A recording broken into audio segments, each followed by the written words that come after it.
증시 대담 시간입니다. 최근 이번 주 들어서 미 증시는 조금 소강 상태를 보이고 있는데 오히려 국내 증시 코스피 기준으로는 2,700을 전일에 넘어섰습니다. 2,700에 안착을 할지 아니면 2,700에서 또 약간의 변동성을 보일지 현 시점에서 투자 전략 어떻게 가져갈지 이분 모시고 자세히 나눠보도록 하겠습니다. 정다운 이베스트 투자증권 수석연구원 나왔습니다. 안녕하세요. 네, 안녕하십니까. 사무실에서 있는 것처럼 허심탄회하게 시장 얘기를 좀 나눠보도록 하겠습니다. 네, 간밤에 이제 물가지표가 나왔는데 이번 주에 CPI 소비자 물가지수도 그렇고 생산자 물가지수도 시장 예상보다 좀 높게 나오고 다음 주에 FOMC가 있기 때문에 물론 다음 주에 FOMC에서는 뭐 사실은 동결이 거의 확정적으로 알려져 있긴 하지만 이 이후에 대한 그림들이 또 잡혀갈 거잖아요. 어떻게 보셨어요? 지난밤에 있었던 지표들에 대해서? 네, CPI 발표에 이어서 PPI 역시도 컨센서스를 상회하면서 반등하는 모습이 나타났습니다. 더불어서 소매 판매 데이터를 살펴보면은 1월 수치가 12월에 이어서 강하게 좀 반등하는 모습을 보이면서 사실 시장은 좀 놀랐었거든요. 근데 이 부분이 2월 수치가 발표가 되면서 하향 조정이 되는 부분, 그리고 2월 수치도 뭐 0.8%였나요? 0.6% 정도 됐던 것 같은데, 네. 예, 이런 수치들이 나왔던 것들이 사실 참 소비 환경이 좋다고 얘기하기는 좀 어렵구나라는 얘기를 좀 드릴 수가 있을 것 같습니다. 네. 그러다 보니까 저희가 시장을 바라볼 때 소비 환경은 좀 좋지 않은 상황이지만 그 안에서도 잘 버티고 있다라는 느낌은 여전히 좀 유효했어요. 소매 판매 데이터를 살펴보면은 전기 전자라든지 자동차 및 부품 쪽에서의 소비가 조금은 올라와 주는 모습이었다라는 부분 때문에 그런 부분들 때문에 그랬다라고 보시면 될 것 같고, 반면에 이제 식음료라든지 아니면은 가솔린이라든지 이렇게 좀 비용이 올라가면 바로 좀 반영이 되고 소비가 올라갈 수밖에 없는 항목들, 이런 것들이 같이 올라와 주면서 어려운 환경에서도 소비는 그래도 상대적으로 나은 모습을 보여주고 있구나라는 생각은 하게 됐습니다. 다만 이제 연준의 금리 인하 경로를 살펴봤을 때에는 약간은 좀 고민스럽게 하는 모습이기는 했어요. 일반적으로 PPI가 CPI에 좀 선행해서 움직이는 경향이 있다 보니까 이런 부분들이 다음 달 CPI까지 이어질지라는 부분은 좀 체크를 해봐야겠다라는 생각이 들고, 한편에서는 PPI 데이터가 사실은 기업의 매출 증가율이랑 상당히 연동성이 높은 지표입니다. 그러다 보니까 경기가 좋다라는 쪽을 좀 더, 기업들의 매출이 좀 더 좋다라는 쪽을 좀 더 포커싱을 두고 봐야 될지, 아니면 물가가 좀 더 올라갈 수 있다라는 부분을 주목해서 봐야 될지를 이후에는 조금 더 체크를 해봐야 되지 않나, 이렇게 좀 보여집니다. 그러니까 이제 시장이 예전에 금리 인상 사이클일 때 이 정도의 물가 지표 나왔으면 엄청난 변동성을 보였을 거예요. 네, 뭐 2, 3, 맞습니다. 2, 3%의 급락을 보였을 텐데 지금은 보니까 미국 경기가 좋다라고 해석을 할 수 있는 수준까지도 넘어온 것 같아요.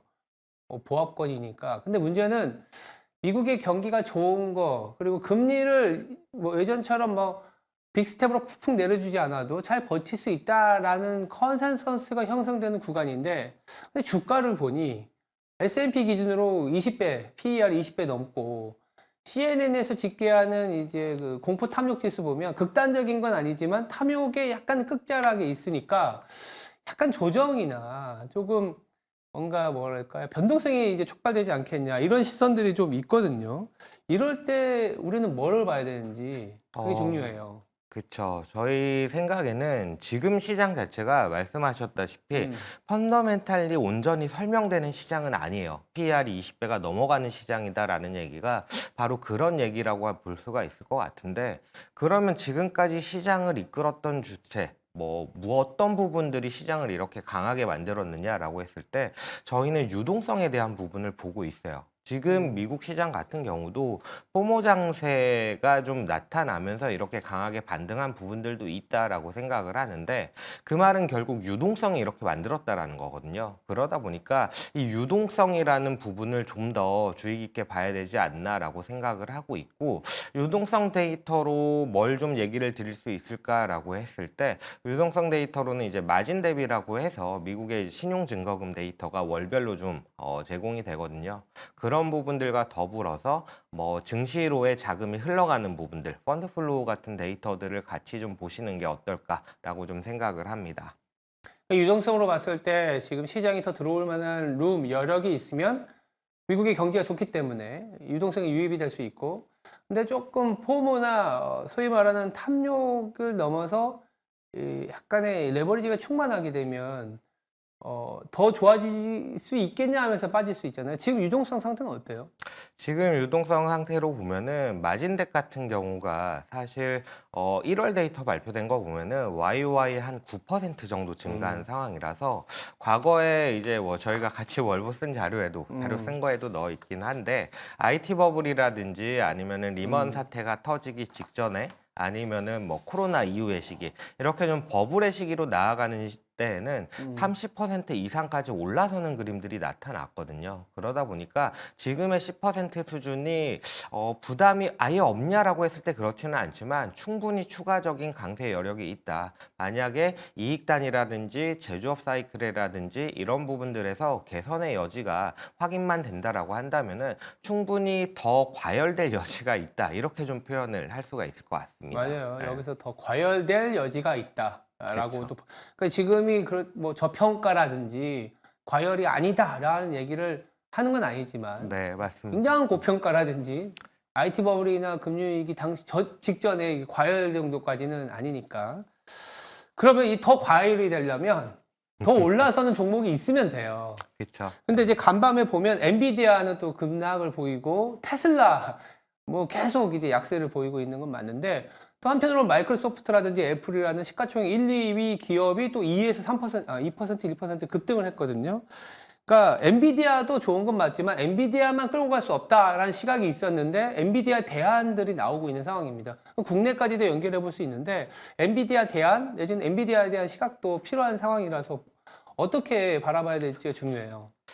일단 기본적으로 엔비디아를 필두로 한 AI가 어떻냐라고 했을 때 저희는 여전히 좀 좋게 보고 있습니다. 뭐 수치적으로 봤을 때 EPS 컨센서스가 가파르게 올라서면서 실질적으로 PER 멀티플이 올라서면서 주가를 상승시켰던 부분은 EPS에 비해서 상당히 좀 미미한 폭에 불과하거든요. 그러다 보니까 밸류 부담이 그렇게 크지 않은 상황에서 이익 기대가 높아진 상황이다라고 한다면은 EPS 단을 급락시킬 만한 이벤트만 없다라고 한다면은 저희는 여전히 좀 긍정적으로 봐야 되지 않나라고 좀 생각을 하고 있고, 조금 정성적인 부분으로 넘어가서 살펴보시면은 AI라는 게 아직은 투자 쪽에 조금은 더 포커싱이 맞춰져 있습니다. 그러다 보니까 AI에 대한 걱정 내지는 다음에 나와줘야 될 게 뭐냐라고 했을 때 AI 투자를 통해서 실익을 얻을 수 있는 부분들이 확인이 돼야 된다라는 얘기를 하거든요.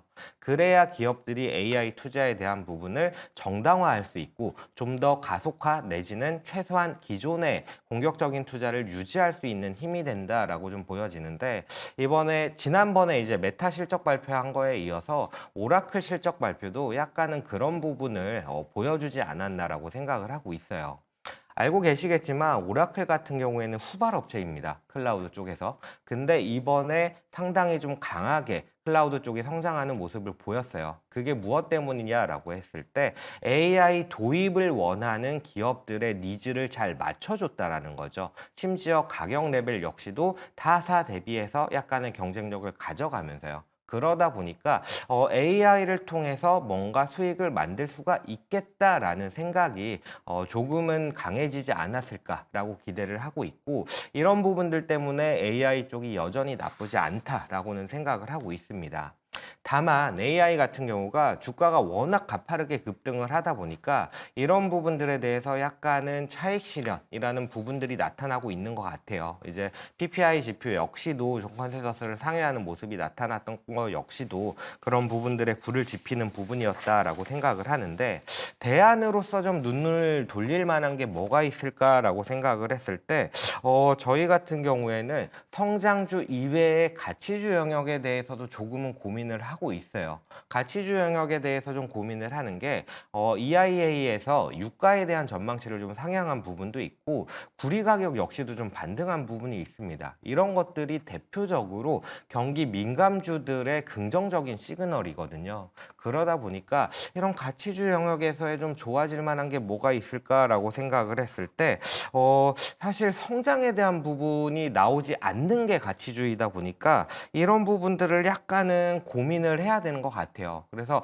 가치주로 온전히 넘어가기보다는 성장주 내에서 빅테크 내에서 상대적으로 이익단이 방어적인 성향이 있는 마이크로소프트가 강세를 보였던 것도 같은 그림이고 엔비디아나 메타 같이 가격이 급등하지 않았던 나머지 빅테크들에 조금은 관심을 두는 게 어떨까라고 생각을 하고 있고 더불어서 정책적으로 좀 긍정적인 부분들이 우리나라에서는 조선, 기계, 방산 같은 종목들이 이에 좀 해당이 된다라고 보여지는데 기계 같은 경우를 살펴보면은 전력기계 쪽에 저희는 좀 주목을 하고 있습니다. 전력기계라고 하면은 국내에서는 HD 현대일렉트릭, LS일렉트릭, 효성중공업, 3사가 좀 대표적이라고 할 수 있는데 이 세 종목들이 실적도 좋고 주가도 상대적으로 좀 좋은 모습들을 보여주고 있는데 미국 시장에서 유사한 종목들이 같은 그림들을 보여주고 있어요.